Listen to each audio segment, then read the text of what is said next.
Este domingo se celebra el referéndum donde la ciudadanía resolverá si se derogan o no 135 artículos de la Ley de Urgente Consideración. Será la cuarta instancia de este tipo desde el retorno a la democracia. Y pese a la amplia cultura cívica de los uruguayos, siempre quedan algunas dudas que es conveniente aclarar. Entonces, cumpliendo con la tradición de En Perspectiva, hoy, en el viernes previo a la votación, vamos a conversar con la Corte Electoral para plantear y dilucidar todos los detalles. Para eso tenemos el gusto de recibir al presidente de la Corte, doctor José Arocena. Doctor Arocena, buen día. Gracias por acompañarnos. Gracias a ustedes por la invitación.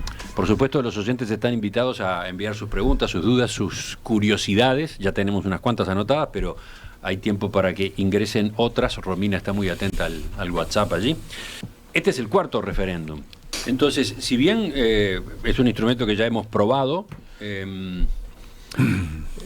todavía aparecen dudas como la de la obligatoriedad, ¿no? Es obligatorio. Es obligatorio. No solo el voto es obligatorio en las elecciones en Uruguay, sí, también es obligatorio en una instancia como esta. Plebiscitos y referéndum, sí. Y además no hay límite de edad. Esa es otra cosa que suelen preguntar. Ah, bueno, desde ya puntualicemos eso entonces. No hay límite de edad. O sea, todo el mundo está obligado. Obviamente, personas que están con dificultades motrices por la edad pueden justificarlo, ¿no? Con un certificado médico. El horario de votación es el mismo de siempre, no hay mucha, ahí no hay diferencia. De siempre, de 8 a 19:30. A 19:30. Con esa hora de tolerancia para los que están dentro del circuito hasta las 20:30. ¿Cantidad de circuitos esta vez implica alguna diferencia con votaciones anteriores? La cantidad de circuitos exactamente, a ver si les doy la cifra exacta. Hay 7.060 circuitos. Y hay 2.684.131 habilitados, es decir, un poco más de 2 millones, casi 2.700.000 habilitados, y 7.060 circuitos, con 2.565 en Montevideo. ¿Cómo averigua el ciudadano cuál es el circuito que le corresponde? Lo más práctico es ir a la página web de la propia Corte Electoral, ¿no? Ahí hay un buscador que, bueno, se accede al buscador y con los documentos que pide el buscador se accede al lugar donde se vota. Sí, se puede consultar por credencial cívica o por nombre. O por nombre. O por nombre, sí. Por nombre y apellido. Es muy sencillo, funciona rápido, bien, y de esa manera ustedes obtienen la ubicación exacta, el número de circuito y la ubicación exacta y la de esa dirección, mesa. sí. Entonces, ahora volveremos a dónde vota el ciudadano y qué excepciones puede haber a la obligación de hacerlo en la mesa correspondiente. Pero detengámonos ahora, pasemos ahora ya mismo a el nudo de la cuestión, las opciones en juego, ¿no? Para la consulta popular de este domingo existen 2 hojas de votación, 2 papeletas, son esas que están en pantalla para quienes están siguiendo nuestra emisión en video. Una por el voto afirmativo con la expresión sí, otra por el voto negativo con la expresión no, a través de las cuales los ciudadanos se pronunciarán a favor o en contra, respectivamente, de dar lugar al recurso de referéndum contra los 135 artículos impugnados de la Ley de Urgente Consideración, ¿no? La papeleta por el sí es de color rosado, la papeleta por el no es de color celeste. No cualquier papeleta que tenga impreso el sí o el no está habilitada. Exactamente. Tiene que ser exactamente la hoja de votación que ustedes están mostrando. Y además a ver, yo voy a leer lo que debe tener la hoja de votación. Sí, es importante eso, ¿no? Además del sí o el no, sí. ¿Qué otro texto tienen? Bueno, en primer lugar tiene el escudo en la parte superior, Corte Electoral, y República Oriental del Uruguay, ¿no? República Oriental del Uruguay, sí o no. Y abajo dice entonces, en el caso del sí, voto por el sí, el recurso de referéndum contra 135 artículos de la ley 19.889 del 9 de julio de 2020. Y abajo tiene que tener 27 de marzo de 2022. Esto es fundamental que tenga esta fecha.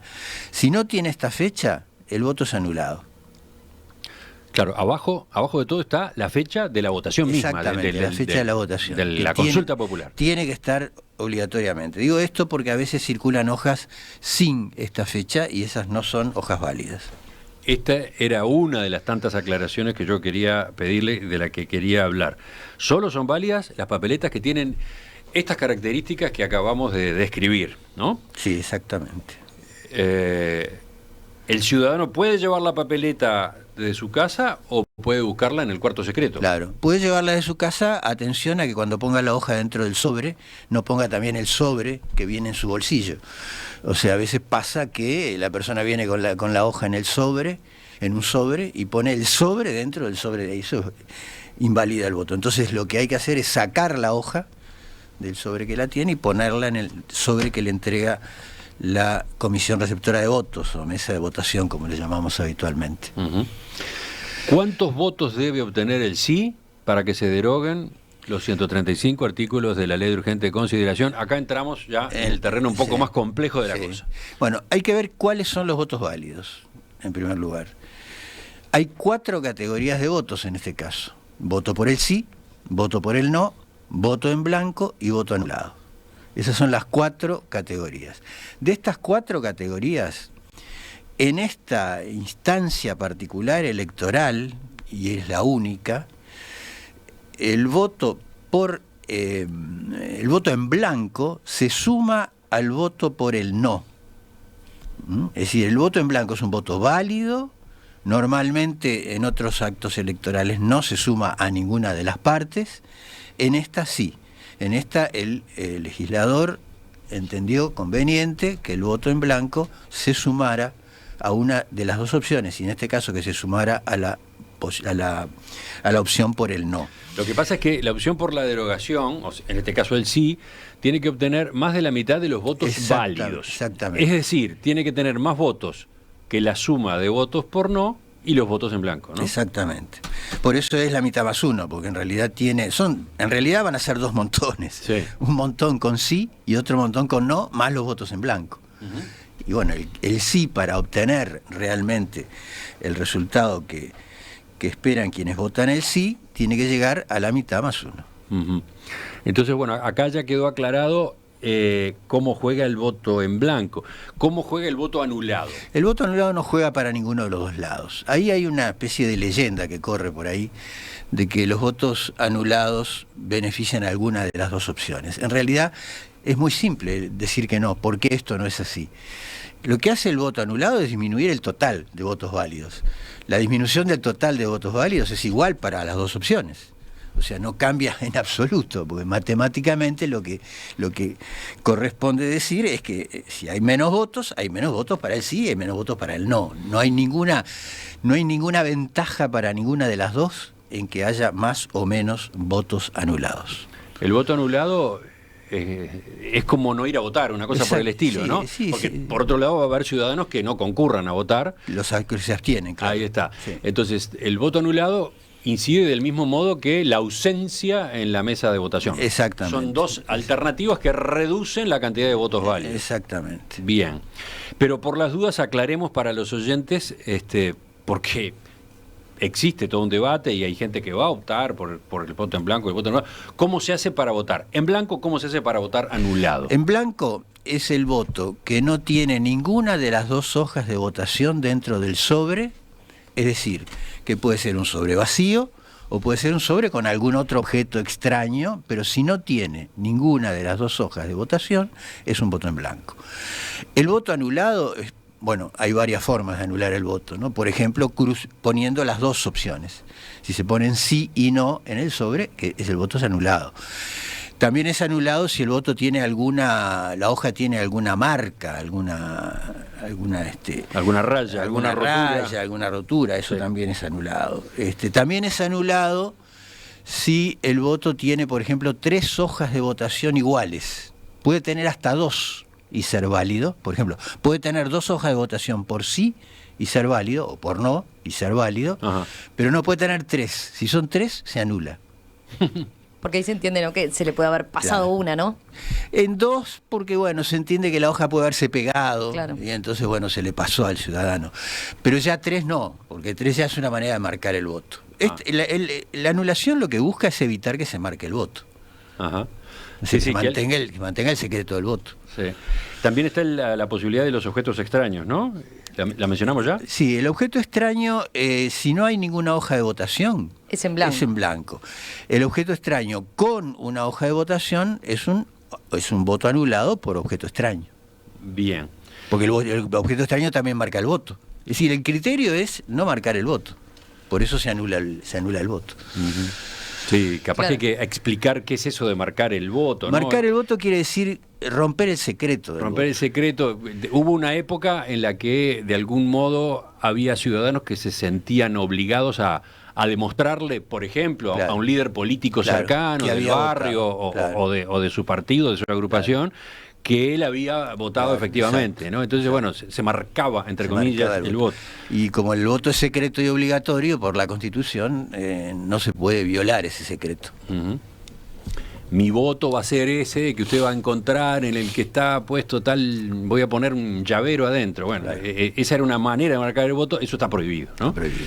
Bueno, entonces ya sabemos cómo se hace para votar en blanco, ya sabemos cómo se hace para votar anulado. Pero ya que hace un rato hablamos de cómo son las hojas, las dos hojas de votación, ¿qué pasa si se introduce una hoja que no reúne los requisitos que recién describíamos? El voto es anulado. Ese es un voto anulado. Anulado. Uh-huh. Esa es otra posibilidad de voto anulado. Voto anulado, sí. Bien. ¿Quedó claro esto hasta ahora, Romina? Sí, sí. Yo estoy atenta igual a todos los mensajes. Esa era una pregunta que llegaba, ¿no? Dado que hablamos de las características importantes que tiene que tener la hoja, bueno, que si le falta entonces es aquí anulado. Hay que hacer una aclaración acá. A veces hay hojas con errores de imprenta. Uh-huh. El error de imprenta la Corte lo considera voto válido. O sea, porque no es un voto que responde a la voluntad del ciudadano de marcar el voto. Puede ser la imprenta que deslizó en esa serie de hojas un error. La Corte, ustedes saben cómo es el mecanismo, ¿no? Los partidos tienen que presentar, ¿no? El mecanismo es el siguiente. Sí, también hay que aclarar esto. No es que hay una única impresión de las papeletas, ¿no? No es que la Corte electoral las imprimió y son la Corte una imprimió, sola serie. La Corte imprimió y manda 500 hojas por circuito, pero de todas maneras la Comisión Pro Referéndum, los partidarios del sí y del no, pueden aportar. Y de hecho lo están haciendo. Uh-huh. O sea, están imprimiendo hojas, uno las ve por la calle repartiendo hojas por el sí y por el no. Pero no cualquier hoja, ¿no? Pero no puede ser cualquier hoja, tiene que ser una hoja que cumpla con los requisitos que tiene la hoja aprobada por la Corte.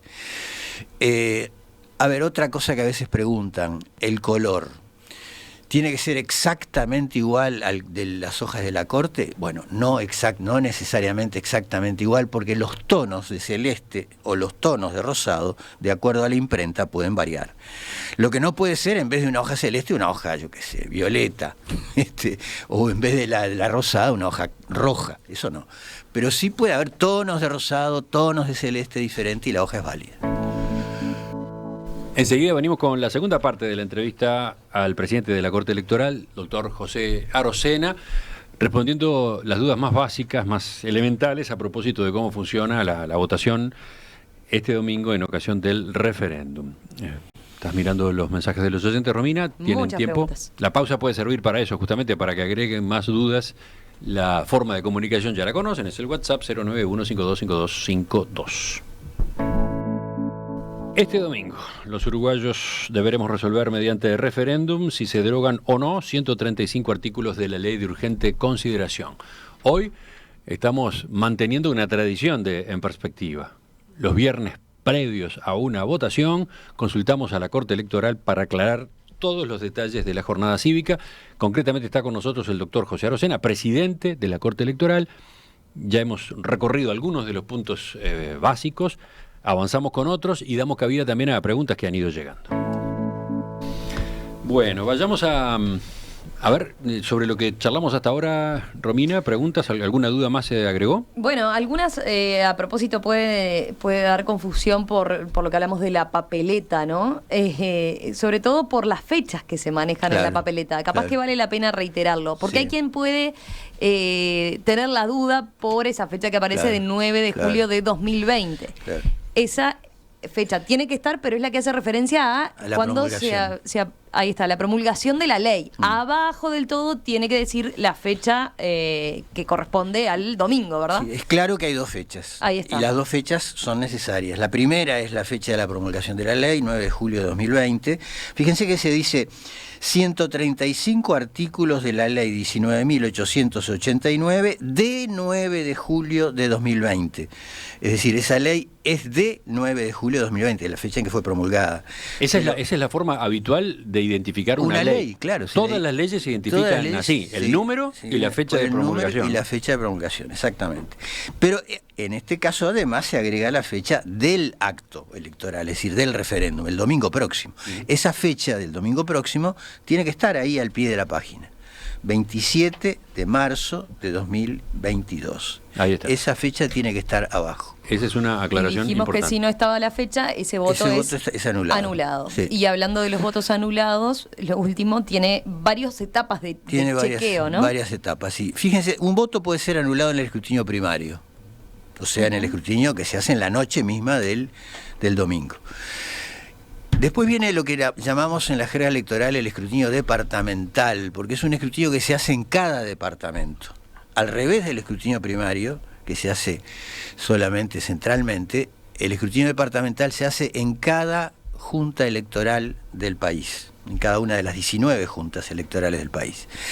Ese escrutinio departamental tiene la particularidad de tener los escrutadores, o lo que llamamos las mesas escrutadoras, pero además los delegados interesados en el proceso electoral que se vivió el domingo. En este caso habría delegados, obviamente, por las dos opciones, y entre ellos está sin duda una delegación importante, que es la de la Comisión Pro Referéndum, y seguramente delegaciones de los partidos que están apoyando una u otra de las dos opciones.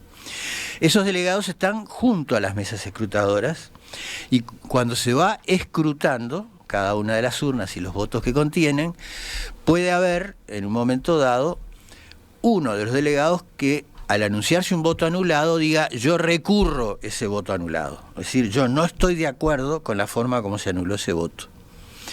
Entonces ese recurso va a la Junta Electoral, que está reunida en el mismo local que se está haciendo el escrutinio. La Junta Electoral considera los argumentos de un lado y del otro y puede o aprobar el recurso o no estar de acuerdo con el recurso. Si no está de acuerdo con el recurso, es decir, que hay una oposición entre la opinión de quien recurrió y la Junta, entonces va a la Corte Electoral. Nosotros esos días nos reunimos absolutamente todos los días en un horario muy amplio, porque recibimos este tipo de recursos en los que no hay acuerdo entre la Junta Electoral y el delegado que recurrió. Entonces en la Corte nosotros tenemos el elemento físico, como decimos, es decir, tenemos la hoja de votación y consideramos si está bien anulado o mal anulado y votamos. Es decir, que finalmente el voto se anula o no se anula por un voto de la Corte Electoral, con las mayorías constitucionales que tiene la Corte. Bien, seguimos avanzando. Vayamos al trámite que tiene que cumplir el ciudadano cuando llega a la mesa receptora de votos que le corresponde. Sí. ¿Qué documentación debe presentar? El único documento es la credencial cívica. El único documento. La cédula de identidad no sirve para votar. Es decir, el único documento es la credencial cívica. Pero se da la particularidad de que si no tiene la credencial cívica, al anunciar su nombre, la mesa, la comisión receptora de votos, lo busca en el legajo y en el padrón. Si está en el legajo y en el padrón, puede votar aunque no tenga credencial. Tiene que recordar serie y número. O sea, si el ciudadano recuerda serie y número, pero no tiene la credencial, entonces la comisión receptora de votos lo que hace es buscar esa serie y número tanto en el legajo, que son las hojas. El legajo son lo que llamamos las hojas electorales, que cada ciudadano tiene registradas en la Corte. Es la reproducción de la credencial. Es la reproducción de la credencial, exacto. Y en el padrón. Si está en esos dos lados, puede votar normalmente. Ahí está, y es un voto común y corriente. No es un voto válido, no es un voto observado. Muy bien. Seguimos. También una pregunta que siempre se reitera en estas ocasiones. ¿Se puede votar fuera del circuito que le corresponde a la persona? No se puede votar fuera del circuito. No existe, por ejemplo, el voto interdepartamental, que alguna vez existió en Uruguay. Sí. Y existe, bueno, existen algunas elecciones, pero en la universitaria existe. Ah, bueno, en la universitaria existe. Pero por la ley del 58, ¿no? La ley orgánica de la universidad. Pero en todos los demás actos electorales no existe. De todos modos, hay algunas excepciones, ¿no? Sí, hay votos observados por distintas razones. A ver... ¿Quiénes pueden votar fuera de su circuito? Yo tengo acá la lista que el propio folleto de la Corte Electoral ha suministrado. Sí. Miembros de las comisiones Exacto. receptoras de votos. Obviamente, las mesas no se pueden armar solamente con integrantes que pertenezcan a cada uno de los circuitos. Entonces, es lo más normal que miembros de comisiones receptoras de votos el día de la votación estén en un lugar distinto al que le correspondería. Sí. Bueno, los miembros de las comisiones receptoras de votos pueden votar fuera del circuito asignado, funcionarios electorales, personal de custodia, si estuvieran habilitados para votar. Y el funcionario llamado facilitador. ¿Qué es el facilitador? El facilitador se generó por la pandemia. Es decir, el que ordenaba las filas en la última elección. En el 2020, cuando se declaró la pandemia, ¿ustedes se acuerdan que hubo una transposición, un cambio en la fecha de la elección departamental y municipal? Que era el 10 de mayo de ese año y que era absolutamente imposible hacerla porque la emergencia sanitaria fue en marzo de ese año. Entonces se solicitó al Parlamento que por una ley se transfiriera esa elección para septiembre del mismo año. Pero igual, en plena pandemia. Entonces ahí pasaron varias cosas. Una de ellas es que había que mantener las distancias, tenían que tener tapabocas, en fin, todas las exigencias sanitarias, y convinimos en que era conveniente que en cada circuito hubiera un funcionario, algo así como un cuarto funcionario, que se encargara del orden en el circuito y del respeto de las normas sanitarias. Y ese es el origen del facilitador.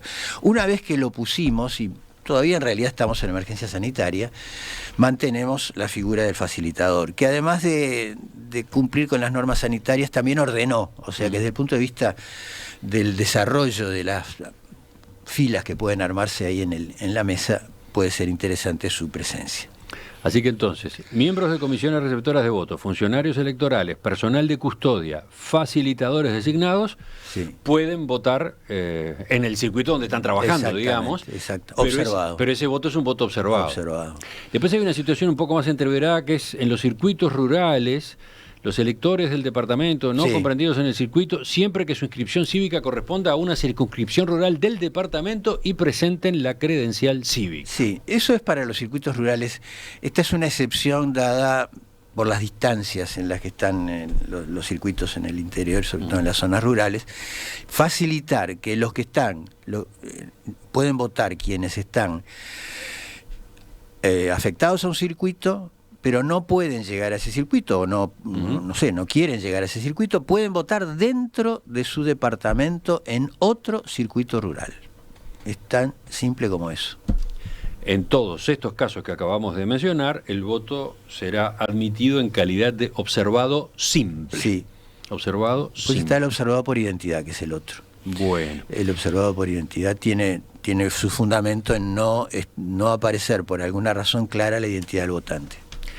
¿Qué pasa desde este punto de vista? ¿Qué pasa teniendo en cuenta la obligatoriedad de votar en el circuito que a la persona le ha sido asignada con quienes padecen alguna forma de discapacidad? Bueno, ahí hay una reforma legal que se hizo no hace mucho tiempo, es la ley 19.790 del 30 de agosto de 2019. La persona en situación de discapacidad motriz, permanente o transitoria, cuyo circuito figura en el plan circuital como no accesible para personas con discapacidad motriz, podrán votar en calidad de observado en cualquier circuito que figure como accesible dentro de su serie. O sea, va a ser en un circuito cercano, quizás en el mismo edificio, otro circuito que tenga la misma serie de la persona, pero que sí sea accesible. Exactamente. ¿No? Y en ese caso deberá presentar la credencial cívica y se requerirá su firma o impresión digital en la hoja de identificación. Los votos observados tienen una hoja de identificación. En la hoja de identificación seguirá según lo contemplado por la ley. Es decir, El requisito es presentar la credencial y firmar o poner su impresión digital en la hoja de identificación. Bueno, supongo que capaz que puede haber alguna pregunta más sobre esto, pero continuamos avanzando. El voto es obligatorio. Entonces, ¿qué ocurre si una persona no puede asistir a sufragar? Bueno, hay formas de justificación. Fundamentalmente hay 3 formas de justificación. La primera es tener una enfermedad o una imposibilidad física que le impida el día de la elección concurrir a la comisión receptora de votos. Ahí tiene que presentar un certificado médico para la justificación, un certificado expedido por el establecimiento asistencial o de asilo en el caso de personas que están viviendo en asilos o en localidades de asistencia. En estos casos, la tramitación respectiva podrá realizarla la misma institución en forma individual o colectiva. En estos últimos casos de la Casa de Salud, digamos, para hablar rápidamente, la misma institución puede gestionar la solicitud de justificación. Este es el primer caso. El segundo caso es hallarse fuera del país el día de la elección. Las personas que se hallen fuera del país el día de la elección podrán justificarlo por cualquier medio de prueba documental donde conste la fecha de salida y entrada al país, como ser certificado de la Dirección Nacional de Migración, pasaporte sellado o pasajes que acrediten dichos extremos, constancia de trabajo en el exterior u otros de similar naturaleza. El plazo para realizar la justificación por esta causal será de 30 días a partir de su ingreso al Uruguay. Es decir, que no tiene por qué justificar inmediatamente, sino que el día que ingrese al Uruguay tiene 30 días para justificar.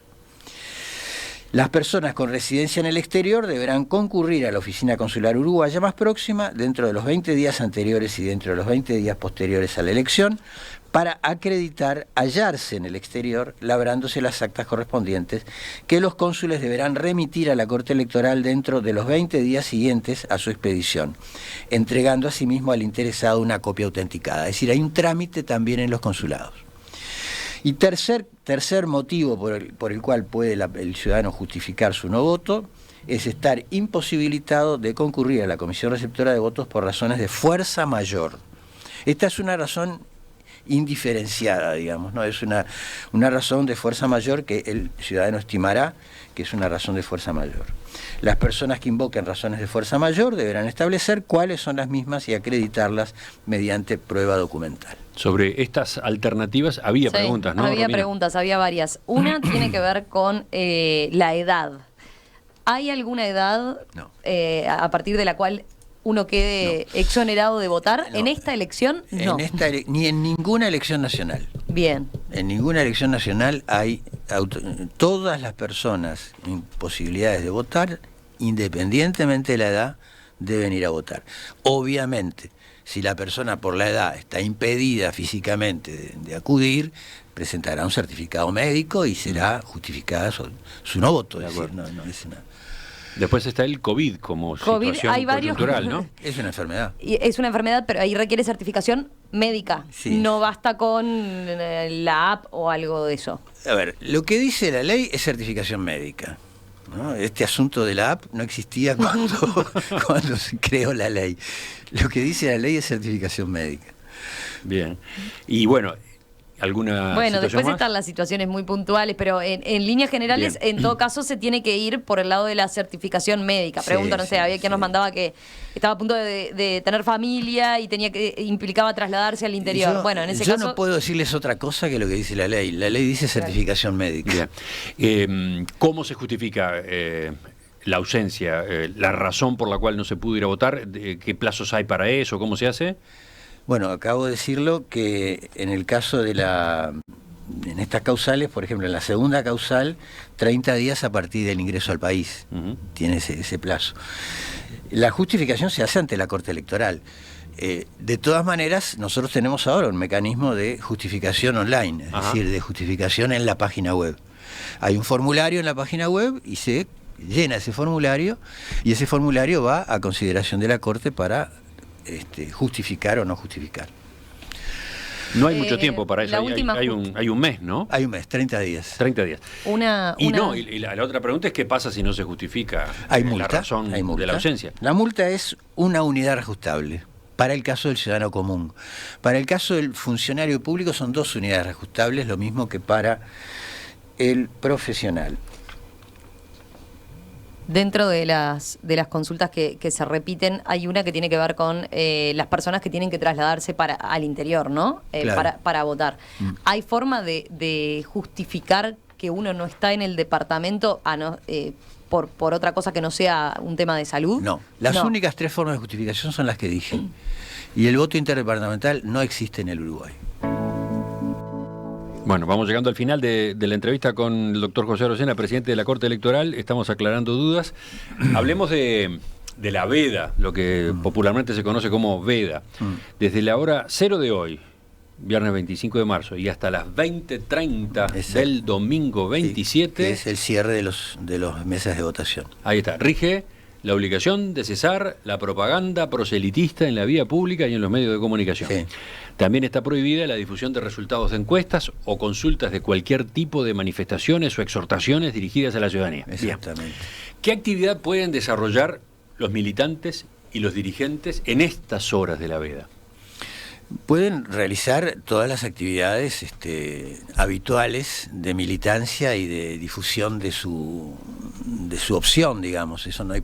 Esto está sobre todo dirigido a los medios. A los medios de comunicación. A los medios masivos de comunicación. Pero, por ejemplo, los militantes pueden seguir distribuyendo papeletas, folletos. Y de hecho lo hacen en todas las elecciones hasta el mismo domingo. Bueno, y el mismo domingo. Ojo con el domingo, porque el domingo a 100 hay metros, alguna restricción, a 100 metros del local de votación. No puede haber propaganda política, o en este caso propaganda referendaria, en hasta 100 metros, en una distancia no menor a 100 metros del local de votación. Y por último, una más, pero Romina, ¿a dónde ibas?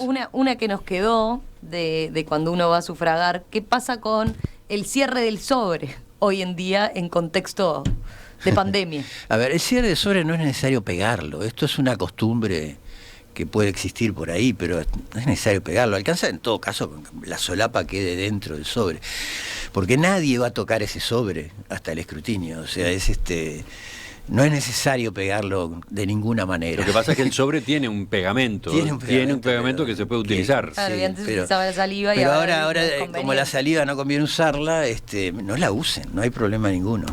O sea, no es necesario pegar la lengüeta del sobre.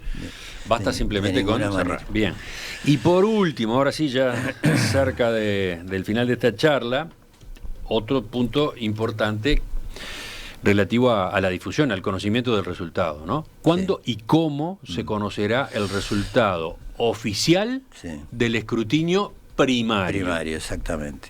Nosotros tenemos, ustedes saben, desde hace un cierto tiempo, ya desde el ciclo electoral anterior, desde el ciclo electoral que comenzó en el año 2019, tenemos un sistema de tabletas en las mesas receptoras de votos. O sea, cada una de las 7.060 mesas receptoras de votos tiene una tableta.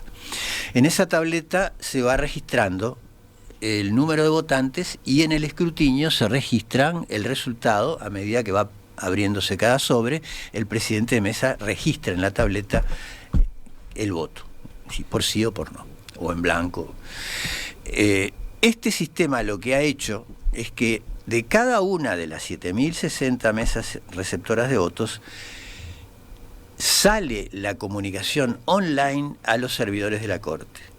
Y de los servidores de la Corte, online también, sin que haya ninguna intervención física humana, va a las pantallas. Es decir, que las pantallas que toda la población puede ver, obviamente los medios de comunicación, tienen en pocos segundos, vamos a decir en un par de minutos, porque hay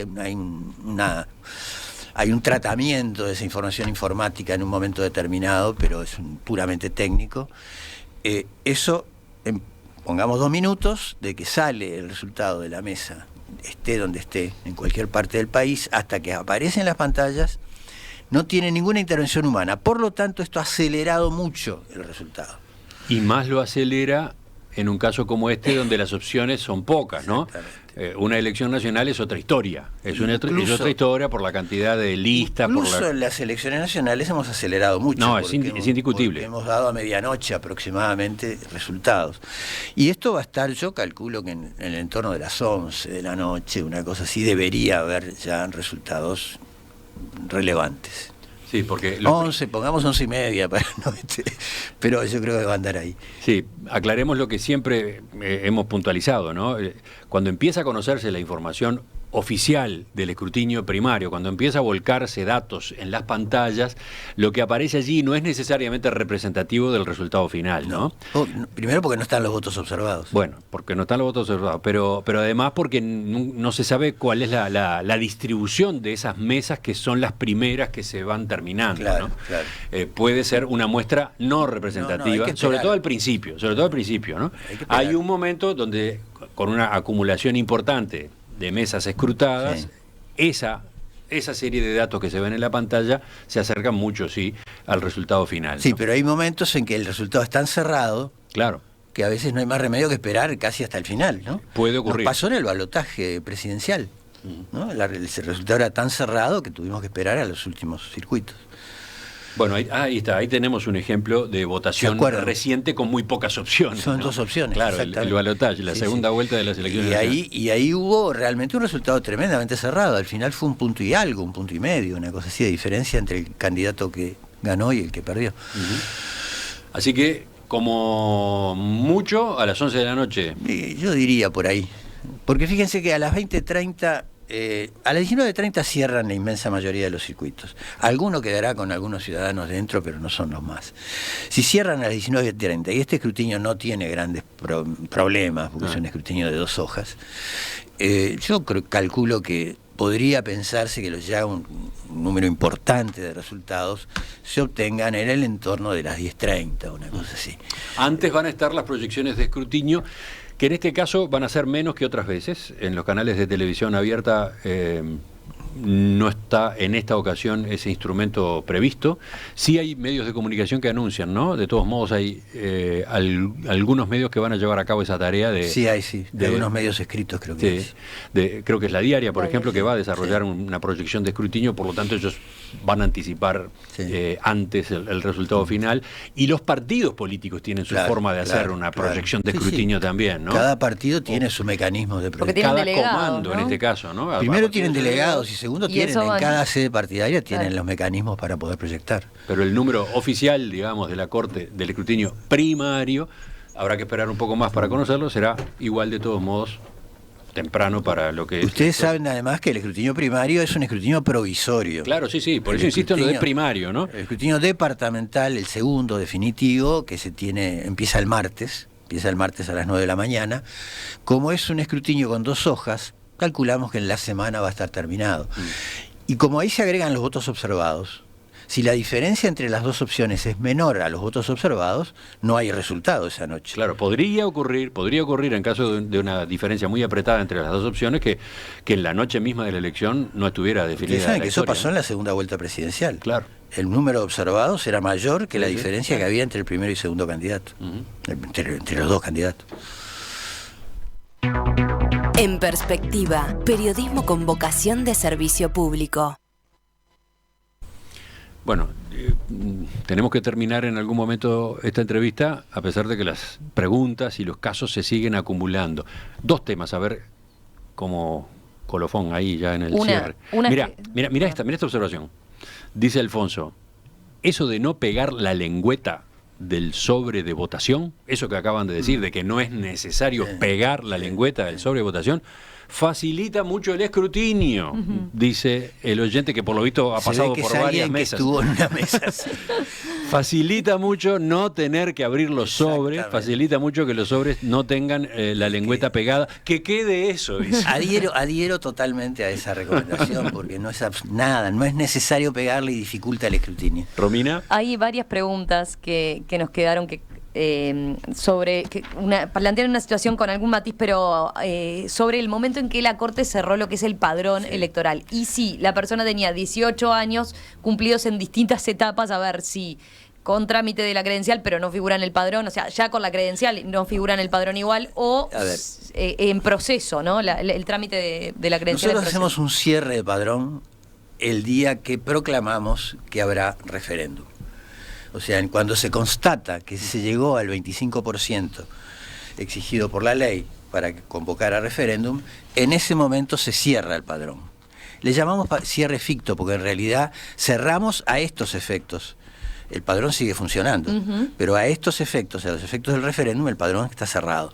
Entonces, si en ese momento alguien inició el trámite de la credencial, pero no lo concluyó, no puede votar. O sea, solamente vota quienes en ese momento, cuando se cerró el padrón, en esa fecha, que fue en diciembre, ahora en diciembre del año pasado, el día, no me acuerdo exactamente, pero creo que fue por el 12 o 13, por ahí. De todas maneras, ese cierre de padrón impide que todas las personas que están con la credencial en trámite no concluido no puedan votar. Bien. Sí, al no figurar en el padrón, en ese caso, no pueden votar. No pueden votar y tienen que justificar algo, no. Bueno, si tienen la obligatoriedad de votar, si están dentro de la franja de edad que tiene obligatorio de votar, tiene que justificar, claro. Que está fuera del padrón. Que está fuera del padrón. Perfecto. Doctor José Arocena, presidente de la Corte Electoral, le agradezco que nos haya acompañado de nuevo, que haya respondido a todas estas preguntas. Por supuesto, la grabación de esta entrevista en audio y en video va a estar disponible para quienes se la hayan perdido o hayan accedido solo a una parte de ella.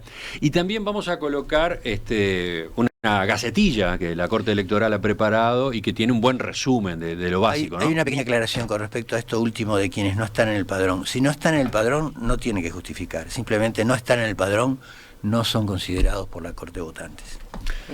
En nuestra web entonces tendrán todo este material para que ustedes o las personas que ustedes tienen cerca y no escucharon esta entrevista puedan disipar las dudas, las preguntas que les hayan quedado. Volvemos a conversar en cualquier momento. Bueno, muchas gracias.